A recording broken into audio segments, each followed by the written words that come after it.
బాబు గారి మీద ఏమాత్రము కూడా సిట్ తన నివేదికలో ఎక్కడా కూడా రాజకీయ నాయకులు ఇందులో దోషులని నేరస్తులని ఎక్కడా ప్రస్తావించకపోయినా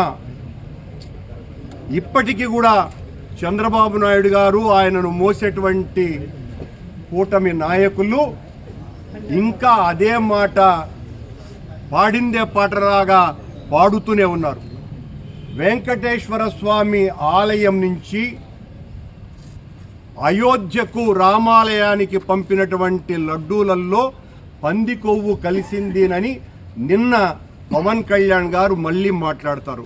3 రోజుల క్రితమే ఆయన నేను పొరపాటయ్యింది, ఎవరో అందిస్తే సమాచారం నేను ఆ రకంగా మాట్లాడానని చెప్పి నిన్న జరిగినటువంటి కూటమి సమావేశంలో 3 పార్టీ నాయకులు కలగలిపి ఎలాగైనా జగన్మోహన్ రెడ్డి గారి విషయంలో మనం పూర్తిగా ఈ లడ్డూ విషయంలో ఆత్మరక్షణలో పడిపోయాం, కూరుకుపోయాం, దీని నుంచి బయటపడాలి అంటే జగన్మోహన్ రెడ్డిని హిందూ వ్యతిరేకగా ముద్ర వేసి ఇదంతా కూడా ఒక కుట్రగా జగన్మోహన్ రెడ్డి పనిగట్టుకొని హిందూ వ్యతిరేకులను టీటీడీలో రంగంలోకి దించిన కారణంగా అని ఆయన మీద ఒక హిందూ వ్యతిరేక ముద్ర వేసి తద్వారా రాజకీయాన్ని లడ్డూను ఒక చేతి బాంబుగా మార్చి ఆ చేతి బాంబుతో వైఎస్ఆర్ పార్టీని ఖననం చేయాలన్నటువంటి కార్యక్రమంలో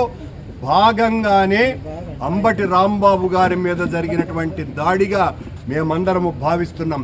ఇది కేవలం రాంబాబు గారి మీద జరిగినటువంటి దాడే కాదు, మొత్తం హైందవ సమాజానికంతా కూడా మా మీద ఎవరైనా కూడా మా తప్పును ఎత్తి చూపితే వాళ్ళందరి మీద ఇంత దుర్మార్గమైనటువంటి చర్యలు ఉంటాయి అన్నటువంటి హెచ్చరిక సభ్య సమాజానికంతా ఇచ్చే విధంగా ఆయన మీద దాడి చేయటము, ఆ ఇంటిలో ఉన్నటువంటి వాళ్ళందరూ ఆయన కుమార్తెలు, వాళ్ళ శ్రీమతి, చిన్నపిల్లలు అందరూ మహిళలే ఉన్నారు అన్నటువంటి విషయాన్ని కూడా ఏమాత్రము కూడా ఖాతరు చేయకుండా పని కట్టుకొని ఈ రకమైనటువంటి దాడి చేయటం వెనుక జగన్మోహన్ రెడ్డిని బలహీనం చేయాలన్నటువంటిది.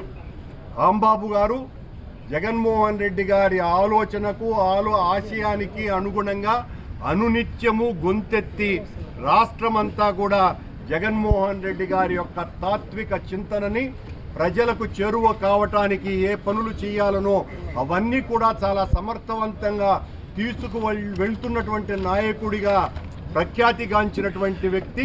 అలాంటి నాయకుడి మీద జరిగినటువంటి దాడిని తీవ్రంగా ఖండిస్తున్నాం.